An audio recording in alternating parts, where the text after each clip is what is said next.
Hello everyone, welcome to PSIR 300 Plus channel. Today we'll be talking about a very important controversial topic of this particular month, that is Bihar elections. Very important topic. It's not a political topic that I'm going to discuss. I'm not going to sensationalize few things or not going to take sides of any of the party. We are completely dedicated towards imparting knowledge and content to the student. That has always been my priority. Remember this point here. Okay, so a lot of slides are there which helps you to understand the subject in a very better manner. Clear? And as you all know that I generally take classes for the PSIR. So you'll get classes, you'll get test series, you'll get mentorship. All of these, the basic motto is very simple, that you have to score so much in PSIR option subject that it helps you to get the cutoff of mains examination too. That is a sole motto. So basically, optional driven mains passing marks you should get, because the subject is easy, the subject is very much relative to us, the subject is known to you through social media, very easy to learn, easy to understand, can put a lot of content in the examination by just seeing the question. Just you have to study some political thinkers, some approaches of political science. No statistical things are not there, no mathematical things are there. So why do you so worry about this particular optional, which is having lot of relevance even in the prelims, mains and interview too? Okay, now we are talking about Bihar election. What is the problem here? What is the controversy? So basically, I like to give you a proper sketch, a synoptic view, with the help of which you will understand the lecture in a very easy manner. So basically, we are talking about here election. So we'll talk about what is the controversy. First of all, first and foremost thing is Bihar is going for what? Elections. This is the first point. Okay. So when the elections are around the corner, what is the body that is dealing with election process in our country? So the Election Commission of India comes to your mind. So Election Commission of India notifies when to hold elections in Bihar, what are the dates on which various places of Bihar will go into what electoral process, etc.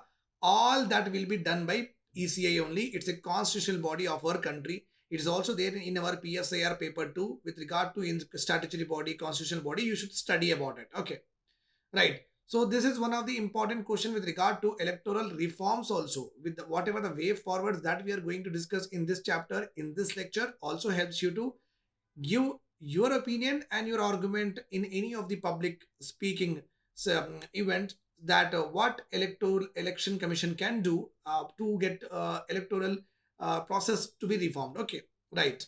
So BR is going for election. The duty is the Commission of India to notify the elections when to be conducted, where to be conducted. Plus, this is very important, that it has to also, okay, enroll all the voters who are 18 years above. Means in Bihar, whoever the children are there who have just crossed 18 years, for them new voter ID cards to be given to them. And those who are at this point of time not able to have the documents and not able to get the voter ID cards, they should also be enrolled. Means new and existing ones to be enrolled. This is the duty of Election Commission of India.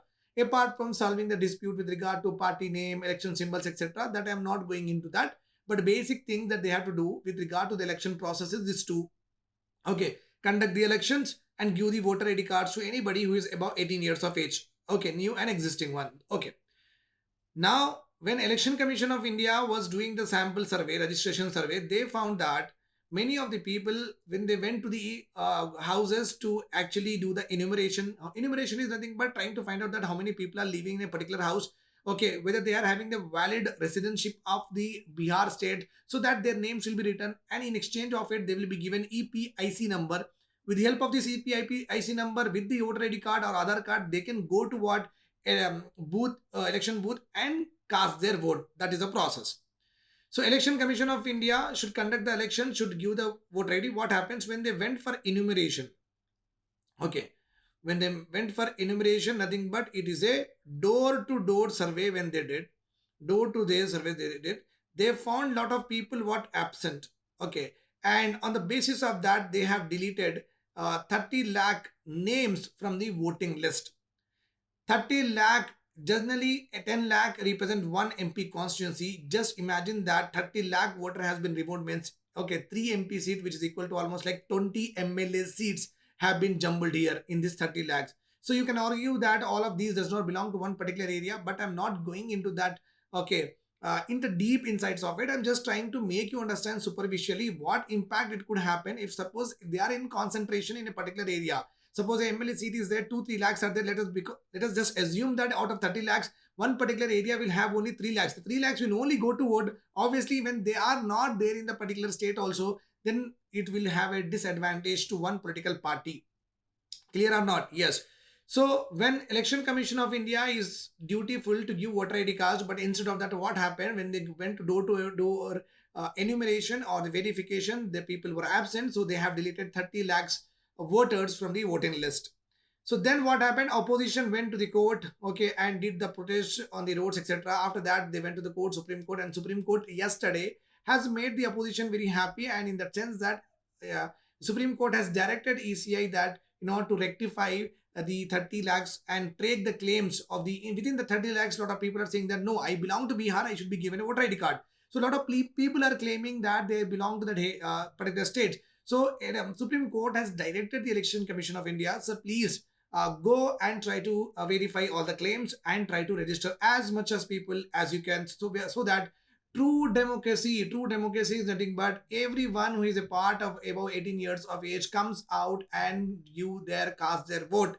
Okay, because the political leaders or the power ruling party which is coming to power, it has to be having absolute majority with regard to what people. That's how we can ensure what true democracy is ensured, right? So this is some of the important areas that we have to concentrate. Then after that, what happened? The major problem that deletion of 30 lakhs voters from the voting list, the major problem of the Bihar state is what? Migration. Obviously, from the Bihar, people are coming to Hyderabad, people are coming to Bangalore, Mumbai, etc., so and so forth. The reasons are very simple. Bihar is a backward state. We know that very well. Bihar is a backward state. Bihar has less industrialization. Bihar has less agricultural productivity. The service sector, like IT, ITS, will not thrive there. Okay, medicine, pharmaceuticals, all life sciences, all these sectors are not present there. Whereas industrialization is anyhow not there, as I've already told you, right? Okay, and all of these workers generally come from the Bihar, UP, Madhya Pradesh, which are also called as what? Empowered Action Group states, also called as BMARU states. So from there, the labor will actually go from what? Different places to secure its livelihood or to sustain his family back there. So in this case, what happened? We are having one, the migrant labor is having one home state, which is his own state that he has born. Then he also have a host state where he's working state. So this is his economic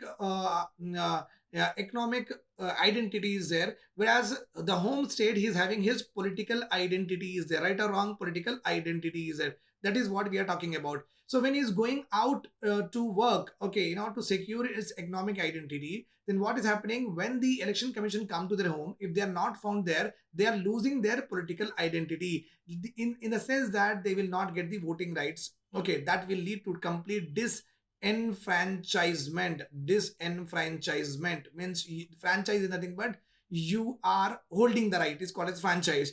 Disenfranchisement is nothing but you do not have the voting rights now because you're not available at a time of what? Enumeration. So the major problem is lying here, the migrant worker problem. I hope all of these are clear to you. If I am being very fast, please write in the comment section. I'll be a little slower too.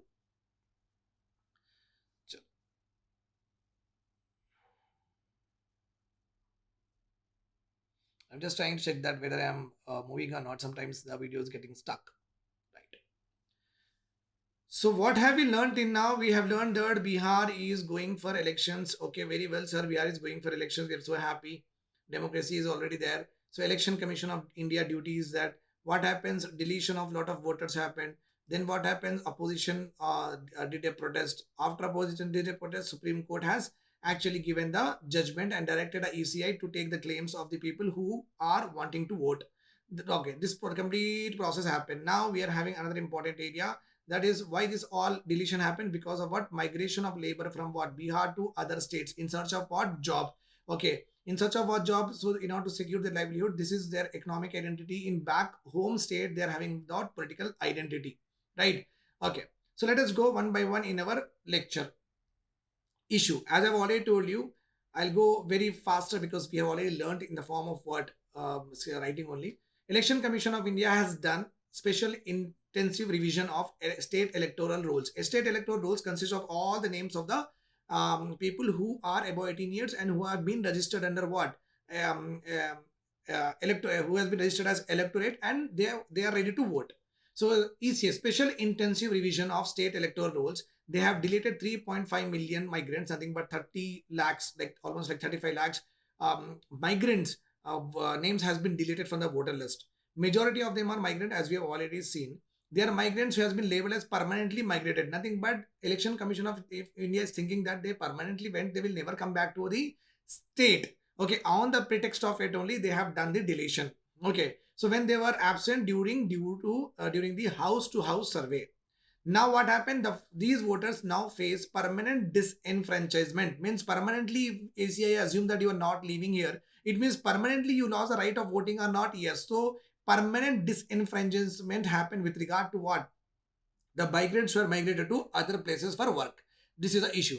Background, you understand the point here. Bihar migration is mostly because of what? Economic choice. They don't want to go out of their state. The only thing that makes them to push, okay, from their state is what? Poverty, is what? Lack of employment opportunities or economic opportunities.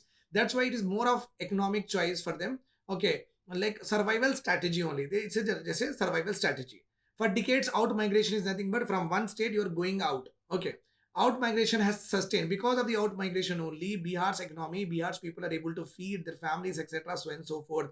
So whenever the ECI is going, or you can say, you can go into the Bihar villages and see that many of the homes you will see what locked, especially among poor and most vulnerable, because they have closed their houses and went to what? Other cities to work. Whether they come back or not, that is not so important. But generally, what happens? Some people from Bihar will go to Hyderabad with the family, and after the season is over, they will go back to their family. This is called as what? Circular migration, which they do again and again, again and again, again and again. Okay. Some people will do split migration in the sense that in Bihar, okay, the husband only will go to work and wife and children will be there here only. This is called as split migration.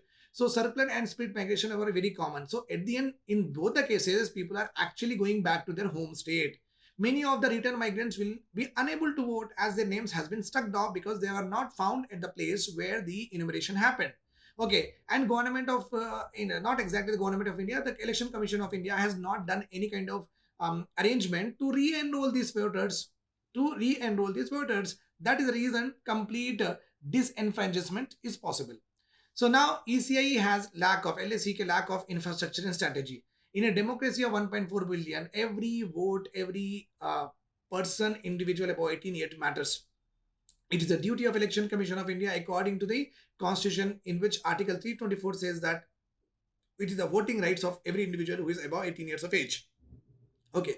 Issue with the Election Commission strategy is they are calculating the only sedentary. Sedentary means you have to continuously reside in your place. That is called as sedentary. So sedentary citizens are only given the voting rights. How can that be possible when the country has grown so much? When we are living in a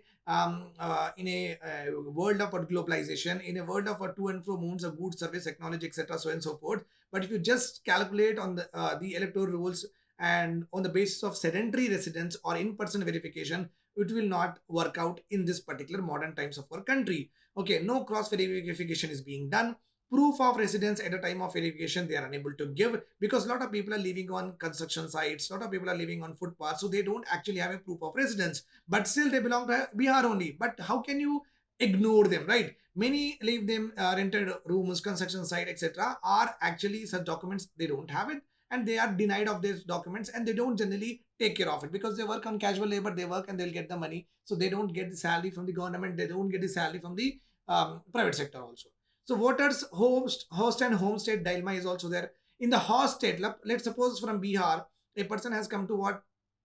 Hyderabad. In Hyderabad, the government authorities or the political leadership here will think that, okay, if these migrants increases and we give them all the voting rights, etc., they will more influx will happen, more migrants will come. Then what will happen? It will generally what create a political instability, may influence the political outcome of a particular state. Plus, they also fear that if more migrants will come to Hyderabad or the Telangana, what will happen is they start stealing the private jobs of the Telangana. So that's depriving Telanganites of the job in their own Telangana itself. So the political leadership fear that the migrants worker may steal job, okay, may have a political influence. And home state, they do, and here also you can see that migrant worker, when he come from the Bihar to Telangana, he will not change completely his voter ID, residence, etc., so and so forth. Why? Because in the back home state he will be giving like laldi behan, or he'll be given like educational reimbursement schemes will be there, health schemes will be there. So the migrant worker also does not want to leave the privileges and perks which are given by his own home state.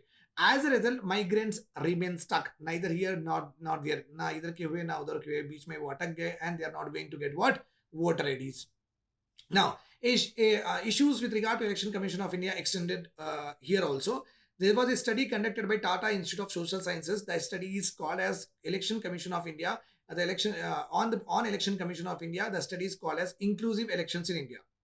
And this particular study says that my marginalization of migrant happen in the host state. In the host state is nothing but if from Bihar to Telangana people are coming. In Telangana, we have marginalized the migrants. We did not give enough scope for them with regard to their political identity, with regard to their documentation, etc., so and so forth. Nor the Bihar has communicated that how many migrants of my Biharis are there in Telangana or Mumbai, etc., so and so forth. They are not interested in that, nor we are giving the data. So basically, migrant survey is not happening in our state, in any of these states except Kerala. So that is another reason. That is one of the major reason that TISS has found. Then the TISS also have seen that it's a triple burden to the government. First of all, administrative barriers will be there. Okay, coordinating with different states is not possible. Digital illiteracy is there with regard to the people who are actually migrating, which are very poor, which are not educated. So how can we enroll them, okay, without any kind of what digital devices when they don't know how to operate is. That's why they are what socially excluded. Obviously, migrant population, whenever you see in your state, they are all living at one place, not integrated in the mainstream of the society of the particular state. So that is also very important. Higher migration, and now the TISS has found a very awesome thing here. TISS, what it has said, a higher migration rate wherever is happening, there the voter turnout is very, very less. Like from Bihar to Telangana, if anybody is coming, or Bihar to Gujarat, anybody is going. So in Bihar, the voter turnout is less. So whenever the out migration is there from a particular state, means from a state, a lot of people are going to other state. In their state, the voter turnout is less. Whereas the states which are actually having less out migration, they are getting what? Higher voter turnout. If you see this year, okay, the Bihar last 4 assembly turnouts are only 32%, whereas Gujarat, Karnataka, which are better off states, they are having 66, 70. In Karnataka, 70% of people are coming, almost like 71% of people are coming to vote actually. So the more the migration in the home state, the lesser turnout we have seen, which is actually not a true democracy with the power of the people coming to the political party. Now, another example is given that one nation, one ration card scheme, okay, has been launched.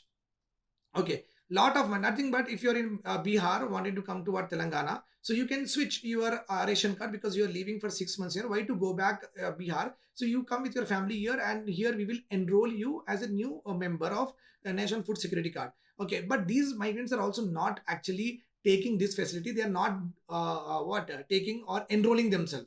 Okay, it means what? They don't want to leave their perks and privileges which are actually given in their home state. Okay, the same happens with the voter IDs also.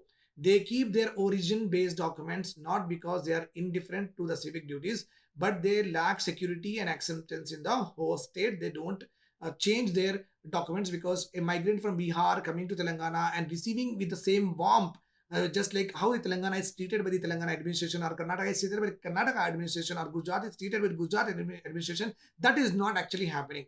This dual belonging, economic participation in one state, and political identity in home state is now being demonized by the states themselves. Migrants are being told bluntly, if you are not at home when we knock, you won't get the right. Your right to vote is vanished. Okay, the problem get very exaggerated. Why? Because Nepal and Bihar shares a border, and they recently celebrated a program called as Roti Beti Ka Rishta. मतलब क्या है, आप रोटी बेटी हम दोनों exchange करेंगे, आप हमारे पास आके काम करिए, हम हमारे पास आपके पास जाके काम करेंगे, बहू बनाएंगे, ठीक है, etcetera, so and so fourth. When this kind of marriages are happening, many Nepali and Indian women migrate post marriage. उनके डॉक्यूमेंटेशन भी अभी नहीं आए हैं. It is very difficult to upload their electoral status also. Now what can be done? Very very simple. First of all, Election Commission of India should be very portable, flexible. Mobile voter identity system has to be introduced. The Election Commission of India must not blanket ban the migrants.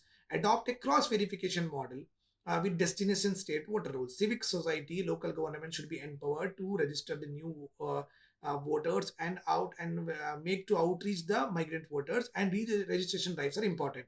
Vote adalat or digital drive need to be conducted. So here Election Commission of India can say that in Bihar we have identified 15 dates, 20 dates, 25 dates. All the Bihar migrants who are having original documents of the Bihar, please come to these days on a so and so locations. So we'll give the voter rights. So this can also be done. Plus, Kerala model of migration surveys need to be implemented.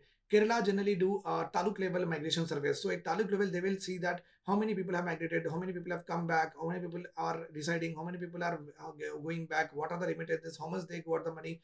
So they do complete migration survey in a very very broader dimensions. That actually helps to understand the migration dynamics of our country at this point of time.